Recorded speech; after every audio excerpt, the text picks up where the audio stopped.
پنجاب پاکستان کے شہر دنیا پور میں قائم گورنمنٹ اسپیشل ایجوکیشن سینٹر میں 7 اپریل 2026 کو نیکی کی دعوت کا سجدہ ہوا۔ اسپیشل پرسنز ڈپارٹمنٹ کے اسلامی بھائیوں نے اسٹوڈنٹس کو علم دین سیکھنے، نیک اعمال کرنے، نیکی کے کاموں میں حصہ لینے اور نماز کی پابندی کا ذہن دیا۔ نیز اسلامی بھائیوں نے ماہ اپریل ماہ اجتماع کے حوالے سے بھی اسٹوڈنٹس کو بتایا اور انہیں بھی اس میں شرکت کرنے کا ذہن دیا۔ اسپیشل پرسنز ڈپارٹمنٹ کے اسلامی بھائیوں نے اسکول پرنسپل اور دیگر سے بھی ملاقات کی اور انہیں دعوت اسلامی کے فیضان ریہیبلیٹیشن سینٹر اور اسپیشل پرسنز ڈپارٹمنٹ کا تعارف پیش کیا، جبکہ اسکول پرنسپل اور دیگر شرکاء کو ہفتہ وار اجتماع میں شرکت کرنے اور دینی کاموں میں حصہ لینے کا ذہن بھی دیا۔ شرکاء نے دعوت اسلامی کی دینی و فلاحی خدمات کو سراہتے ہوئے اپنی نیک خواہشات کا اظہار کیا اور مدنی خبروں کو اپنے تاثرات بھی دیے۔ دعوت اسلامی کے اسلامی بھی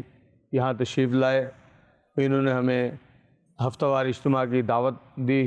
جو دعوت اسلامی کا ہفتہ وار اجتماع فیضان مدینہ میں ہوتا ہے، اس میں ہم نے انشاءاللہ شرکت کرنی ہے، اور نماز کے حوالے سے بھی انہوں نے ہمیں بتایا۔ انشاءاللہ عز و جل ہم دعوت اسلامی کے ہفتہ وار اجتماع میں ماہ اپریل میں مکمل خصوصی اسلامی بھائیوں کو شرکت بھی کروائیں گے، اور انشاءاللہ انہوں نے ہمیں نیکی دعوت دی، ہم اس کے مطابق انشاءاللہ ان کے ساتھ چلیں گے بھی انشاءاللہ۔ آج کل کے دور میں ہمارے ان بچوں کی یہ سب سے بیسک ضرورت ہے کہ ہم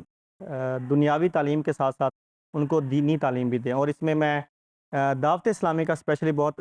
شکر گزار ہوں اور ان کو اپریشیٹ بھی کروں گا کہ وہ اس دور میں نارمل لوگوں کی طرح ہمارے بچوں کا بھی خیال رکھتے ہیں، کہ وہ ہمارے بچوں کی تربیت کے لیے وقتاً فوقتاً تشریف لاتے ہیں، ان کو ان کی سائن لینگویج میں، نابینا بچوں کو بریل میں ان کو بتاتے رہتے ہیں جو ان کی بیسک ضرورتیں ہوتی ہیں۔ آخر میں شرکاء کو مکتبۃ المدینہ کے رسائل بھی تحفے میں پیش کیے گئے۔